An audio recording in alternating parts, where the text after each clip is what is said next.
En primer lugar, tenemos a don Fernando Garcés Toledano, él es secretario general de Grefa, y hoy nos hablará sobre el control biológico del topillo. Bueno, buenos días a todos. En primer lugar, agradecer a la organización, a las quintas jornadas de biodiversidad que nos hayan invitado, además por partida doble, al compañero Pablo, que luego hablará sobre los programas de cría de Grefa, y a mí para hablar de este proyecto, que es un proyecto que llevamos, estamos enfrentados a él desde hace más de 10 años, exactamente unos 13 años. Bueno, en primer lugar, comentaros un poco el título de presentación, qué es Grefa, no sé si nos conocéis, pero bueno, en cualquier caso, como una presentación rápida, deciros que Grefa es una ONG que tiene más de 40 años de vida, nació allá por 1981, y que creamos uno de los primeros centros de recuperación de fauna silvestre de España, en la Comunidad de Madrid, en concreto en la localidad de Majadahonda, y a partir de ahí, pues bueno, hemos ido desarrollando parte de nuestra actividad, que no es toda. Ahí en el centro de recuperación es un poco el epicentro de todas las acciones que desarrolla Grefa, entre las cuales se encuentran, pues bueno, sobre todo lo que es la recuperación de fauna. Unos 7.000 animales ingresan cada año y son tratados pues con equipo de veterinarios, bueno, lo que es la dinámica y el funcionamiento con los protocolos que ya están establecidos en los centros de recuperación. También tenemos un centro educativo asociado por el que pasan más de 12.000 niños al año, que está muy vinculado a lo que es el Hospital de Fauna y los programas de conservación que se desarrollan, que Grefa desarrolla.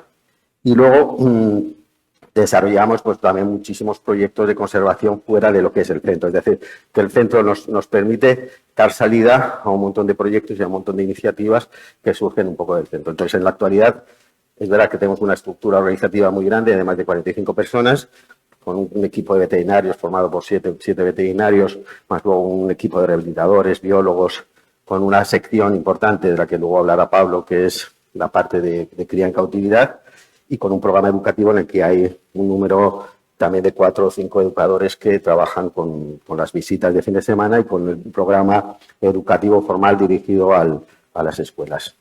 Bueno, ha habido unos reconocimientos ahí, bueno, de algunos premios que pues han hecho, bueno, que han reconocido el trabajo de Grefa. Dentro de los proyectos, pues estamos haciendo muchos proyectos, entre ellos del que voy a hablar hoy, pero hay proyectos vinculados con la conservación de la vida perdicera, con el Cernica lauprimilla. Actualmente estamos con la reintroducción del pigargo, con la reintroducción del buitre negro en Cataluña, en el sistema central, con colaboraciones con otros países en la recuperación de aves carroñeras, etcétera, etcétera. Entonces, bueno, también dentro de lo que han sido los proyectos que Grefa ha desarrollado, hemos desarrollado algunos específicamente en Canarias. Entonces, aquí por mencionaros alguno, sobre todo el estudio de poblaciones de abutarda ugara en Lanzarote y Fuerteventura entre el 2011 y el 2021 en diferentes fases. La primera vez que estuvimos trabajando fue en el 2011-2012 con un censo mediante la metodología multilineal, que si veis un poco lo que es, pues bueno, si veis aquí, pues son una serie de observadores, se seleccionan previamente unos polígonos y una serie de observadores pues recorren para hacer los conteos y luego hay unos índices de detectabilidad que se aplican con esto. Bueno, este proyecto a lo largo de las diferentes fases se hizo en el 2011, 2015, también hicimos un estudio sobre mortalidad en las islas orientales de aves, especialmente dirigido a valorar la incidencia que los tendidos eléctricos tenían en la ugara canaria, y esto se hizo en dos fases, en dos fases, en otoño-invierno y en el periodo estival.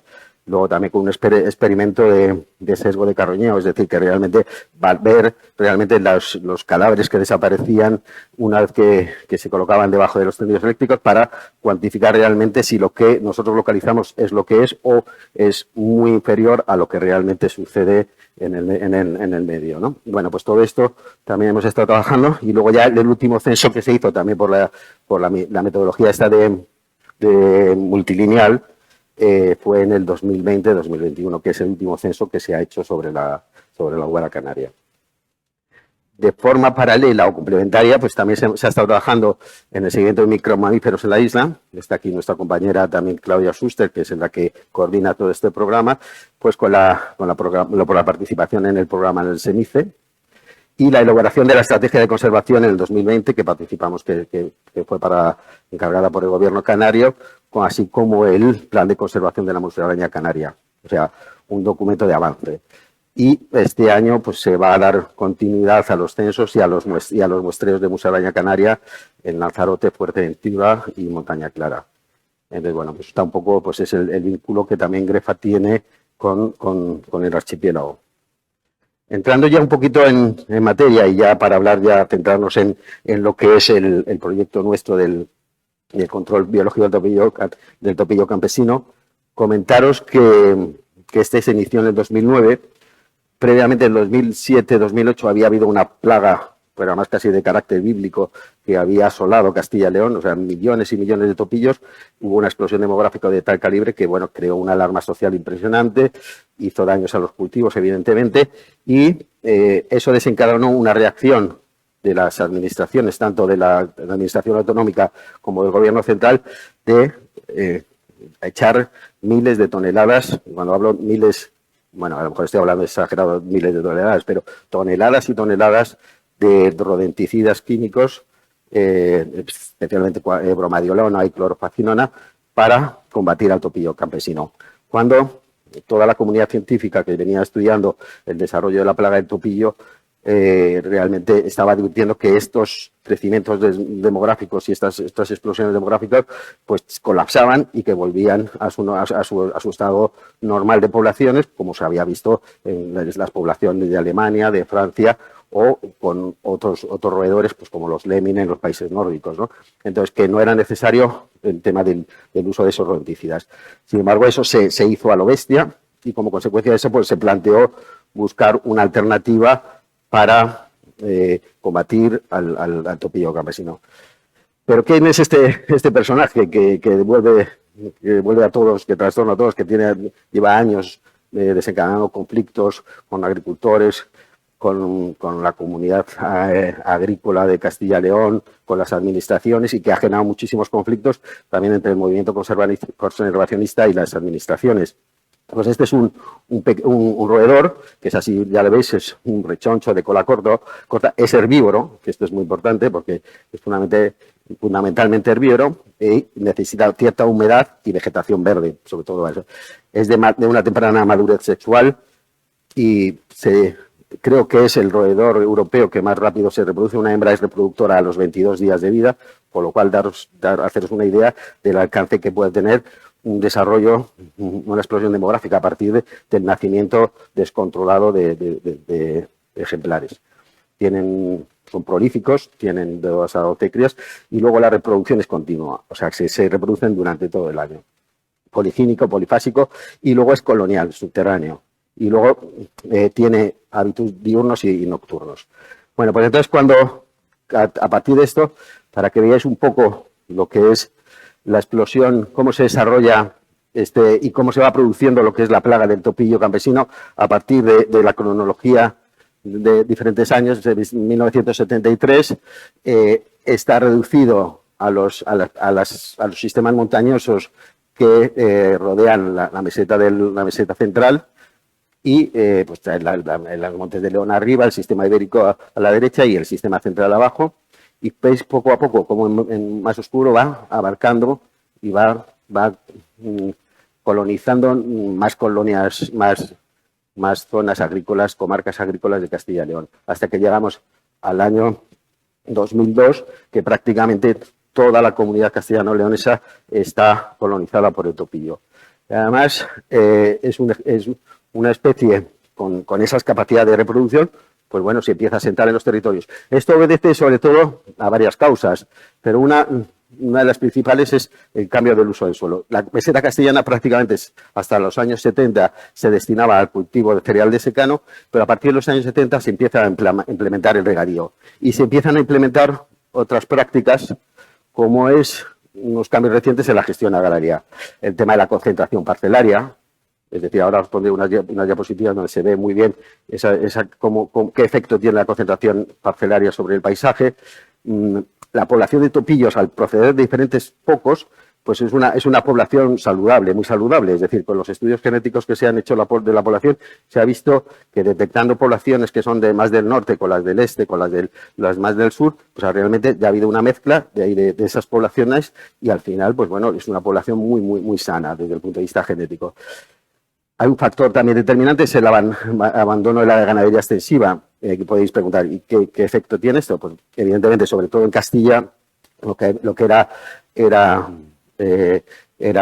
ganadería de ovejas, básicamente las ovejas era el ganado, cada pueblo tenía al menos 3 o 4 rebaños y esto se va abandonando a partir de los años 80 y al final, ¿qué ocurre? Que la oveja es un competidor nato del topillo porque come lo mismo, come hierba y encima pisotea el terreno compactándolo, con lo cual es un competidor nato del topillo. Al desaparecer el ganado ovino, pues por lógica, pues también eso favorece a este. Y luego, pues todas las vías de comunicación que se crean, carreteras a través de los arcenes, los canales, los ríos, favorecen toda esta conectividad y esa expansión del topillo. Entonces, planteando esto, bueno, un poco todo esto, ese cambio pues se va produciendo en muy poco tiempo, desde 1950 hasta la actualidad, la transformación de los paisajes. Esto es una de las diapositivas que corresponde a 1956 en vuelos de los americanos que hacían fotos.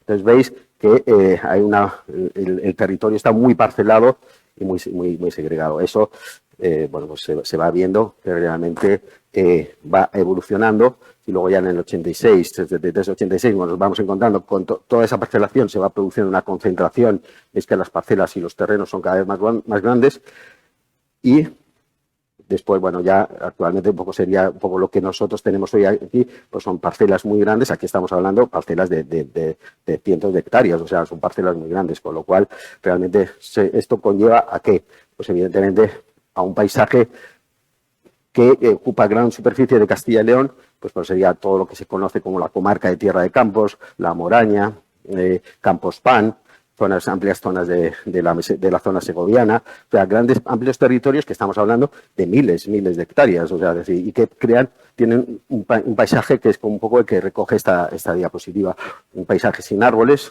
sin linderas, sin vegetación, sin refugios para la fauna, es decir, que realmente con mucho camino agrario que realmente hace que este paisaje sea un paisaje muy simplificado.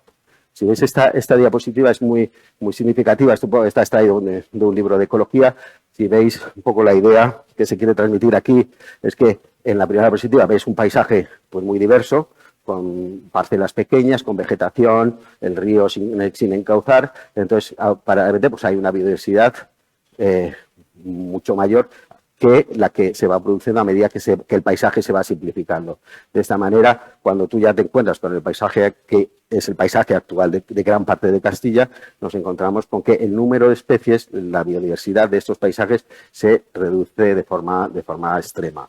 Entonces, bueno, es una de las consecuencias por las que también el topillo campesino empieza a ocupar el territorio y empieza a generar unos problemas agrícolas. Evidentemente, cuando ya se prohíbe en el 2016, es un hito en la lucha para que el uso de venenos no se produzca, se prohíbe el uso de los rodenticidas anticoagulantes en los medios agrarios. En los últimos años se está utilizando la bromadiolona y además en forma de grano, con lo cual esto no lo ingerían los topillos, sino que encima lo ingerían pues, todo tipo de especies, desde especies cinegéticas como la codorniz, la perdiz, la butarda, el sisón, los jacaravanes, aláudidos, o sea que era un auténtico desastre, o sea que realmente tenía unas consecuencias sobre toda la poca biodiversidad que había en estos territorios, que era la fauna esteparia propiamente, la que se había conseguido adaptar a este tipo de paisaje y bueno, pues estaba siendo un desastre. Afortunadamente en 2016 se convierte es un paso adelante en la conservación porque se prohíbe el uso de la bromadiolona, de los anticoagulantes, de los rodenticidas anticoagulantes, y también se prohíbe una práctica que se aplicaba de forma descontrolada siempre, que era la quema de rastrojos, la quema de linderas. Entonces, bueno, estos dos hechos, pues bueno, llevan a que se plantee un nuevo modelo de gestión de la plaga del topillo, que es la gestión integrada, es decir, complementando desde el que el agricultor se fije su cultivo y cuando vea que tiene un grande reservorio, meta realmente el arado y levante las uras, cuando se producen grandes reservorios, como el hecho de la roturación, como el mantener lindes, etcétera, etcétera, junto con lo que es el control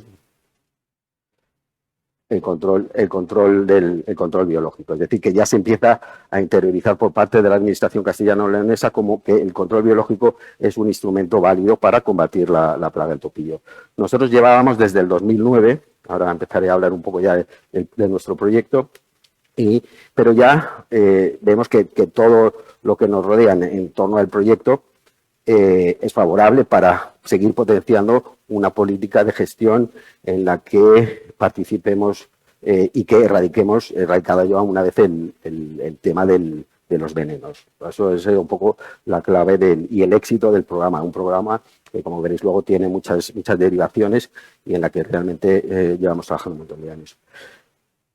Y ahí estamos, pues un poco las alternativas. En el 2009, después de la plaga del 2007-2008, presentamos un proyecto junto con el CSIC, el IREC-CSIC, presentamos un proyecto en el cual queríamos mostrar que el control biológico y el fomento de predadores era un arma eficaz para combatir la plaga del topillo. O por lo menos no para eliminarlo, porque todos somos conscientes de que es imposible eliminar el topillo de los campos agrícolas, pero sí controlar e impedir que se produjeran esos picos y esas explosiones demográficas que tanto daño hacen y que tanta alarma social provocan, ¿no?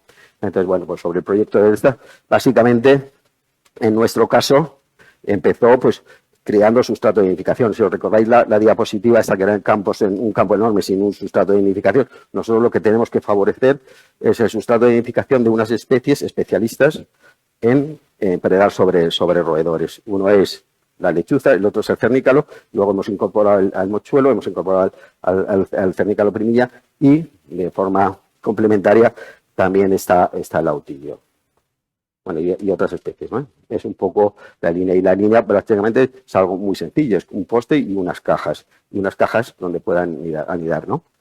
Y el objetivo es eso, recuperar esa interacción entre depredadores y presas. Perdido ese equilibrio, esa relación, había que fomentarlo. Ese es el tema. Entonces, bueno, a lo largo de todos estos años, veis un poco aquí, veis aquí una caja, el interior de una caja. Pues veis los pollitos de lechuza y la cantidad de topillos que tienen ahí en despensa las lechuzas, o sea que es espectacular. Tener en cuenta, y un poco se partía de unos trabajos realizados, que una pareja de lechuzas en los 3 meses de reproducción venía a consumir unos 1.200 topillos, y más o menos una de cernícalos más o menos lo mismo. Entonces, claro, si tú en un territorio empiezas a tener una serie de parejas de lechuzas o un número determinado, realmente la acción que pueden hacer, y como es de manera continua durante todo el año, lo que tú consigues es que no se produzcan esas explosiones bruscas de población, que se van a producir en cualquier caso. Luego veremos un poco los desarrollos de todo esto, ¿no? Entonces, el proyecto, desde el 2009, pues veis un poco aparte de estos puntitos que son los municipios en los que hemos trabajado, bueno, aquí en la provincia de Ávila, que es la del sur. Pues aquí este año hemos incorporado otras 300 cajas en 3 municipios. Nosotros trabajamos en todos estos sitios sobre una densidad de cajas de 100 cajas nidos sobre más o menos unas 1.000 hectáreas. Entonces, bueno, de esas 100 cajas, 50 o 40 corresponden a lechuza, 40 a cernícalo y unos 20 a mochuelo. Entonces, bueno, pues esa densidad. Probablemente sería necesario más. Es una de las cosas que también estamos trabajando en todos los estudios complementarios. Es hallar la densidad adecuada para que ejerzan una función de control del topillo e impida el que hayan explosiones demográficas de topillos, ¿no? Bueno, hemos trabajado en términos de esto. Y luego el proyecto, una de las cosas que yo más satisfecho me encuentro es que a lo largo de los años se han ido incorporando muchos actores, ¿no? Entonces ahí, pues al principio fue el Ministerio el primero que apoyó esta propuesta, este proyecto experimental, porque eran conscientes del daño que se había ocasionado, pues financiando la compra de toneladas de veneno y luego echándolas al campo. Entonces, a partir de ahí, con el Ministerio, en el 2000 luego se llegó 2009 se llegó a un acuerdo y a partir de ahí, pues bueno, luego se han ido sumando muchos más actores. Pues la Fundación Biodiversidad, la Junta de Castilla y León se ha entregado al proyecto también a través del ITACIL, que es el Instituto Tecnológico y Agrario de Castilla y León, el Museo Nacional de Ciencias Naturales, el CSIC, el IREC. Bueno, pues hay un montón de actores, son algunos de los cuales están muchos voluntarios, muchos estudiantes, se están haciendo muchos TFGs, TFMs, es decir, que realmente el trabajo se va complementando y ha ido creciendo a lo largo de todos estos años y es una de las cosas de que yo creo ser un poco el éxito. Y en esas líneas de acción, que es decir, bueno, pues seguimiento de la fauna asociada, evidentemente luego profundizaremos un poco más, muchas reuniones con administraciones, con el Ministerio, ayuntamientos, el ITACIL, una línea de investigación que luego iremos viendo algunas de las cosas, de las acciones que hemos hecho en el campo de la investigación y la colaboración con las entidades locales, sobre todo las juntas agropecuarias locales, muy importante. Daros cuenta también, no lo he mencionado, pero si este proyecto tiene éxito es porque se hace en colaboración con los agricultores, no es una cosa en cada localidad donde implantamos el proyecto, esto se gestiona, se consensúa, se colocan las cajas en los lugares donde los agricultores quieren que se coloquen. O sea, a veces no coincide un poco con nuestro ideal de un poco de distribución, pero bueno, al final depende un poco del agricultor que quiere que lo coloques o no colocarlo, etcétera, etcétera. Y luego mucha divulgación. Daros cuenta que también partíamos en el 2009, 2007, 2008 de un mito que, bueno, muchos ya lo habréis oído, de que los ecologistas o el ICONA o la administración suelta los topillos, las culebras, etcétera, etcétera. Nosotros nos encontramos con que en el pensar de la gente en el 2009, 2010, todo el mundo decía que se habían soltado los topillos en helicóptero. Y además es que ibas a los sitios y todo el mundo había visto cómo realmente cómo caían los topillos en helicópteros de paracaídas. O sea, luego indagabas, pues tú lo has visto, no, yo no, pero mi vecino, bueno, vamos a ver a tu vecino y tal. Esto era, y este es el correveidile que está presente no solamente con el topillo, son con las culebras. Bueno, todos habréis vivido un poco estos mitos y estas leyendas rurales que están los lobos también se tiran en helicóptero. Bueno, es que todo se tira en helicóptero. Y sobre todo el proyecto lo que plantea es eso, para contrarrestar esas opiniones, esos bulos, pues una presencia activa en el territorio. Precisamente ahora estamos en unas circunstancias de que hay un movimiento muy conservador, ultraconservador, y en Castilla está muy impactando, y sobre todo en el medio rural, que está viniendo con viejos planteamientos cuando pensábamos que estaban superados. Entonces, para combatir esas opiniones, esos bulos, esa nueva visión que se quiere plantear de la agricultura, en contraposición con el movimiento ecologista, conservacionista, etcétera, etcétera, pues creo que lo que es fundamental es tener una presencia activa en el territorio, sobre todo en los bares, en los pueblos, que es donde hay que combatir. Eso tiene sus consecuencias también, pero... Bueno, aquí un poco lo de las cajas.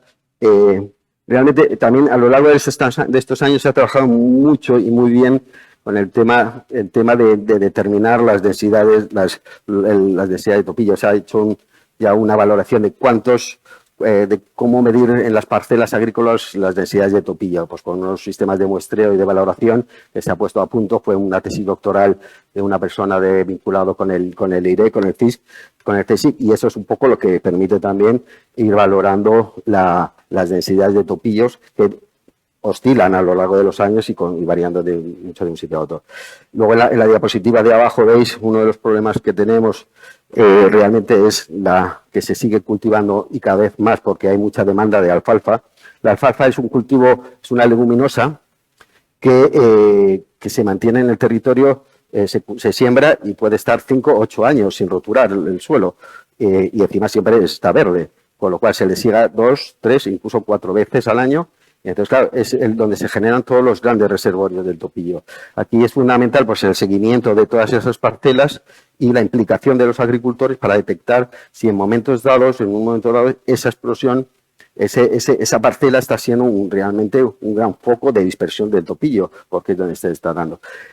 Hay otra circunstancia agrícola que también se está dando, que es y que beneficia al topillo, que es la siembra directa. No sé si sabéis, bueno, pues en vez de roturar los suelos, ararlos y tal, pues se inyectan las semillas, con lo cual no se rotura el suelo, con lo cual nunca se levantan las suras de los topillos, lo cual eso favorece pues, especialmente a la presencia de topillo en las zonas, ¿no?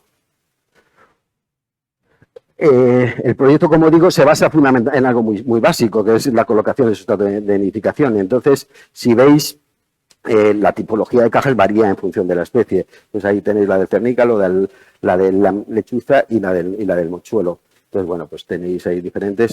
Ahí, eso la tenemos en nuestra web. Si queréis consultarlo o disponer de las medidas, las tenéis ahí. Y además esto se ofrece a todo el mundo para que se han ido mejorando a lo largo de los años, porque lógicamente partimos con, por ejemplo, en lechuza, una caja muy pequeña, se ha tenido que ampliar porque veíamos que los años de mucho topillo había mucha productividad de lechuzas, tenías hasta 8 o 9 pollos, con lo cual si la caja era pequeñita no cabían. Entonces, bueno, con los años hemos ido mejorando un poco toda la estructura de las cajas. Y luego, pues bueno, también estamos trabajando con una especie que es la comadreja, como un depredador específico del topillo, que es la comadreja, que con el diseño de unas cajas anidaderas para colocarlas en campo, dado que realmente estamos trabajando en un paisaje donde no hay refugios, donde no hay sitios donde estos bichos puedan refugiarse, puedan esconderse, pueden reproducirse. Entonces, la colocación de cajas, entonces hemos diseñado unas cajas que hemos probado en el Centro de Recuperación de Grefa, donde tenemos un programa de cría en cautividad de comadreja, porque nuestra idea es este año ya empezar con un proyecto experimental de liberación de estos ejemplares criados en cautividad y valorar el efecto que tienen sobre las poblaciones de topillos en las fincas próximas a la liberación. Es un proyecto experimental. Entonces, bueno, aquí veis algunas de las imágenes. Esta sería la tipología de caja de lechuza, la de mochuelo y la de cernica, lo que se había puesto poco a poco en función de las características de cada una de las especies, ¿no? Y algunas fotos, poco para veáis, veis ahí la puesta de lechuzas, veis la cantidad de topillos que hay y está relacionada, veis la cantidad de huevos que tiene, han nacido ahí unas cuantas lechucillas. Sabéis que la lechuza, además, es muy curioso, cuando visitas una caja de estas, la lechuza, a diferencia de otras aves, empieza a incubar nada más poner el primer huevo, con lo cual entre el primer pollo que nace y el último, pues hay un desfase de un montón de días, de hasta 15 días, 16 días. Entonces llegas a veces a nidos donde ves un bicharraco enorme y luego ves uno enormemente pequeñito, ¿no? Es un poco imagen que te encuentras. Entonces, sabéis un poco aquí imágenes de alguna de las cajas, de cernícalo vulgar, de mochuelo, de cernícalo primilla, estas de cernícalo primilla también. Bueno, y ves algunos casos en los que tú estás viendo la cantidad, la despensa que hace. Y luego es muy importante el seguimiento de ocupación. A lo largo de estos años, uno de los esfuerzos que más hemos hecho con el equipo que trabaja en este proyecto es el siguiente. No hemos colocado las cajas y las hemos dejado, ¿no? Sino que todos los años se hace revisión de las cajas y valorar la ocupación. Entonces, si veis ahí, aquí hay una gráfica que puede ser que es significativa, un poco la oscilación. Es como un diente de sierras, ¿no? Es como una sierra con sus dientes, sus picos, que están, cuando esto se cruza con los datos de densidades de topillos por años, hay una coincidencia total en que aumenta la densidad de ocupación con el aumento de topillos. Entonces, es una de las cosas que se ha ido, claro, cuando ya.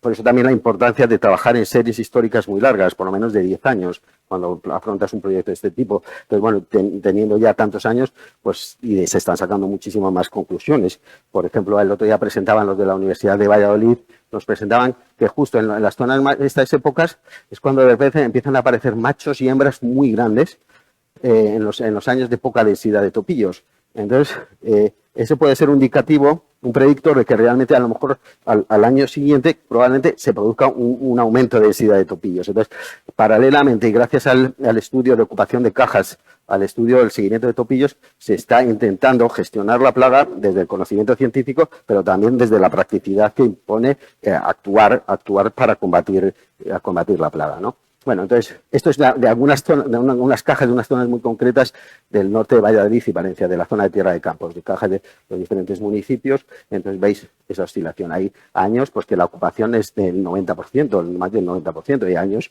pues que realmente baja a mínimos. Y eso es muy importante también, porque ahí te das cuenta que realmente estos animales cuando no hay comida, se dispersan por el territorio. Con el cernícalo vulgar, lo veremos luego en las diapositivas, podemos colocar transmisores y sabemos dónde se van. Con la lechuza es una incógnita. ¿Dónde se van cuando desaparecen de las cajas y en los años en los que no hay mucho topillo? Todavía es una incógnita porque realmente a la lechuza es muy difícil colocarle un transmisor que dure más de 2 años, más de 1 año y que te esté dando información. Pero bueno, luego lo vamos a ver esto.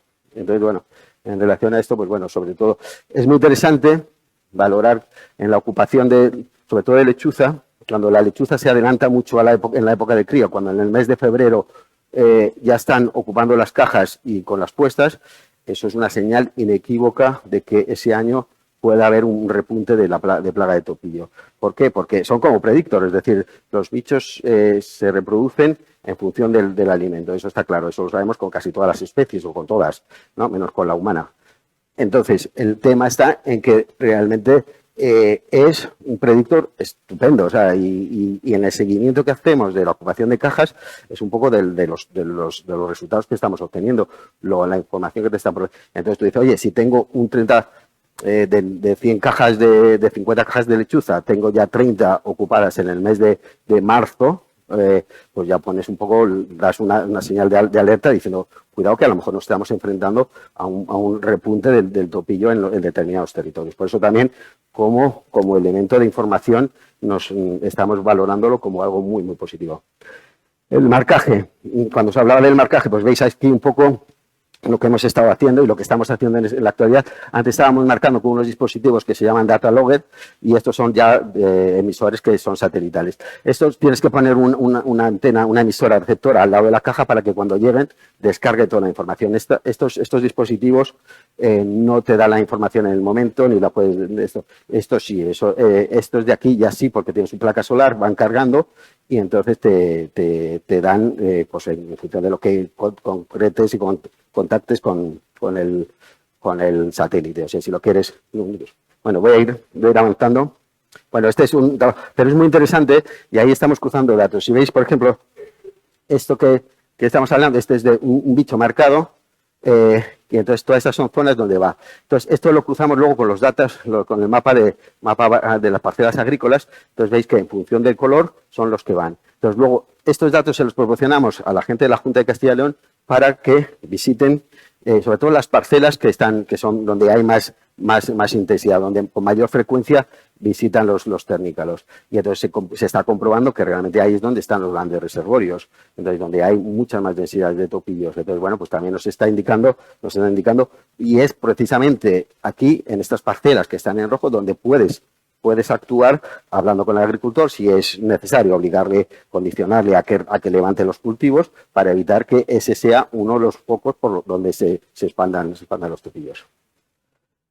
Bueno, con el anillamiento estamos haciendo lo mismo en el tema de lechuza, porque os contaba que el problema de la lechuza es complejo a la hora de esto, porque no puedes poner emisores, porque las baterías, como se meten en las cajas por la noche, por el día no se mueven, pues los emisores que se cargan con placas solares no se recargan, con lo cual la batería en bichos tan pequeños dura muy poco tiempo, lo cual lo hemos intentado, hemos probado diferentes modelos y nada. Bueno, otro de los trabajos que hacemos es el estudio de las segregópilas de las cajas para determinar también eso te da muchísima información. Los años que hay mucho topillo realmente son casi el 90% topillos, si no, pues hay otros años que hay ratones o musarañas, son los diferentes EPS.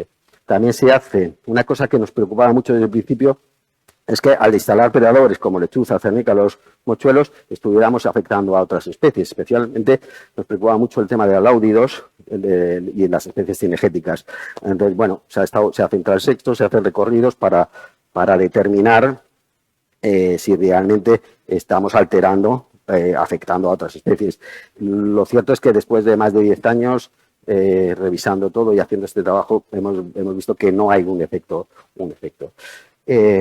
Hay un proyecto experimental que llevamos unos años trabajando, el proyecto experimental que es el tema de implementar la comadreja como depredador terrestre y parte de la idea también asociada a la recuperación paisajística. Si veis las imágenes de las plantas, la de la izquierda La de la izquierda es cuando se estuvieron plantando. Veis como estos se plantaron en el 2010, 2011, han ido creciendo, bla, bla, bla, y nos encontramos con que ahora realmente tenemos unos setos, tenemos unos cuantos kilómetros de setos instalados, montados, de forma que nos van a permitir crear refugios y con lo que instalar los refugios de los que os había hablado antes, y ahora ya empezaremos a soltar las comadrejas para realmente. Pero para nosotros era muy importante, sobre todo, que estuviera asociado también el proyecto a la recuperación paisajística. Y eso era fundamental, era un objetivo clave, porque la sostenibilidad de los sistemas agrarios pasan por fomentar la biodiversidad, pero el fomento de la biodiversidad pasa porque el paisaje, por modificar ese paisaje tan simplificado.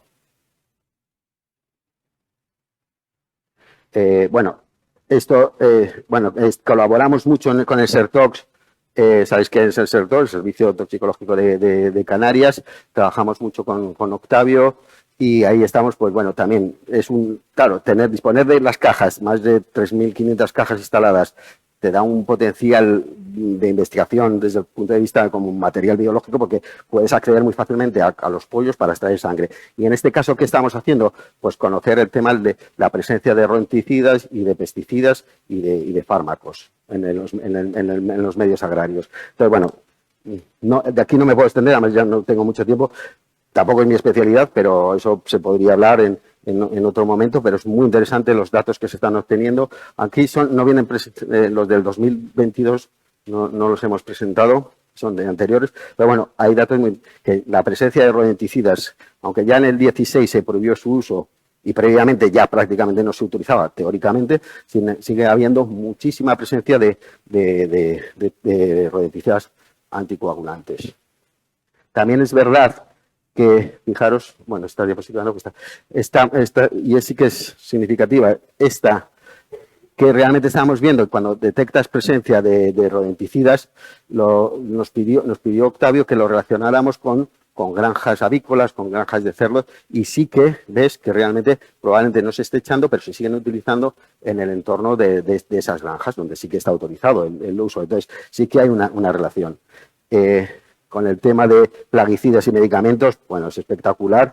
Los datos son... Esto si queréis, y alguien quiere información más concreta, bueno, creo que se va a hacer una publicación en breve conjunta con el SERTOX. Octavio tiene toda la información y han hecho un trabajo encomiable, o sea, una maravilla y un vínculo, una relación estupenda. Pero veis un poco la presencia de pesticidas y luego la presencia de fármacos, o sea, que realmente también está muy, muy, muy presente en todo esto. Bueno, aquí... una de las cosas que en una de las derivadas que hemos llevado del proyecto es en los medios agrarios, sean otro tipo de cultivos, sobre todo en viñedos, en olivares, estamos trabajando mucho para el fomento de biodiversidad. A partir de aquí, la gente ha tomado conciencia, sobre todo especialmente los viticultores, de la importancia de fomentar la biodiversidad en zonas de monocultivos, ¿no? Entonces, muros de piedra, instalación de cajas, recuperación de setos, etcétera, etcétera. Todo esto.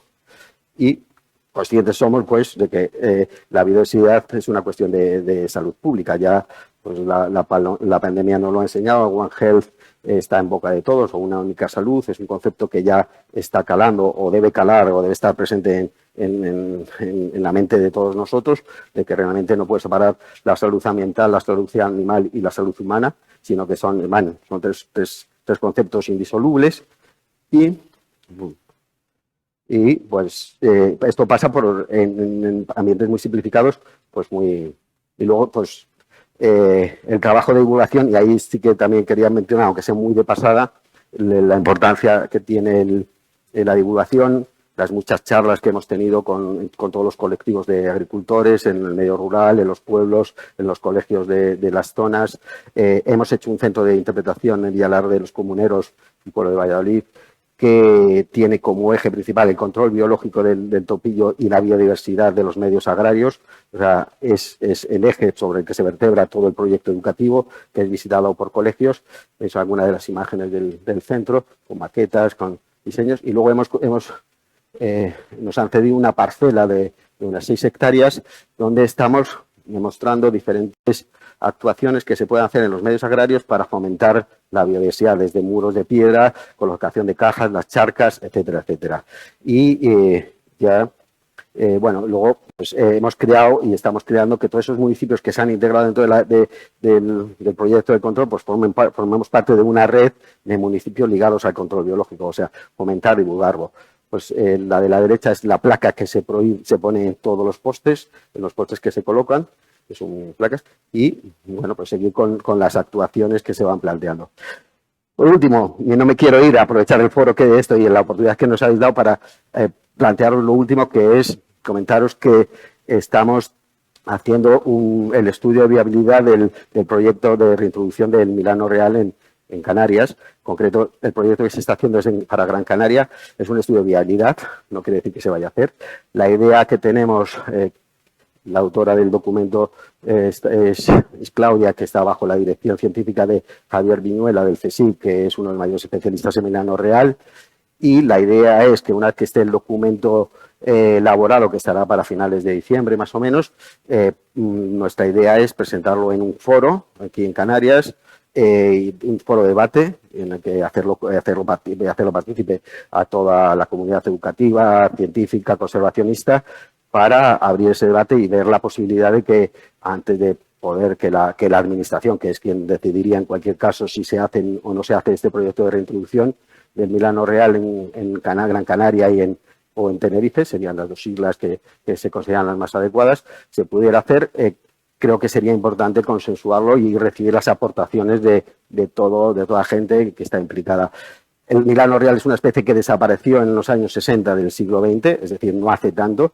Las causas de su desaparición son provocadas directamente por el ser humano, todos los datos que tiene. Partimos de un documento inicial que fue un trabajo de Cinemaster de Geray Seminario, que lo presentó ya hace más de 10 años. Ahora se ha reforzado con este estudio de viabilidad para Gran Canaria. La idea es hacer otro documento en el futuro para la isla de Tenerife, pero lo importante es que a partir de aquí este documento se abra, se haga un foro de debate, y nuestra idea es que a partir de enero o febrero abrir este foro y presentarlo. Y bueno, entonces cualquier persona que esté interesado en recibir el documento para hacer sus aportaciones, las críticas, bueno, pues también, pero bueno, que todo, críticas, aportaciones, todo lo que se pueda plantear, nos gustaría que, bueno, que si alguien quiere disponer del documento una vez que ya esté terminado, pues tenéis estos dos correos en donde podéis solicitarlos para hacerlo llegar. Y nada más, creo que, vamos, agradeceros que me hayáis dado oportunidad de exponer este proyecto que sigue en pie, que sigue en... Ahora lo hemos renovado con el Ministerio otros 2 años y ahora es donde realmente le estamos sacando mucho jugo, porque realmente son proyectos. Y es poner en valor, al fin y al cabo, lo que es la biodiversidad en medios agrarios y la importancia que tiene, pues, para corregir los desequilibrios que desde la actividad humana ha desarrollado, ha desencadenado. Y nada más, muchas gracias.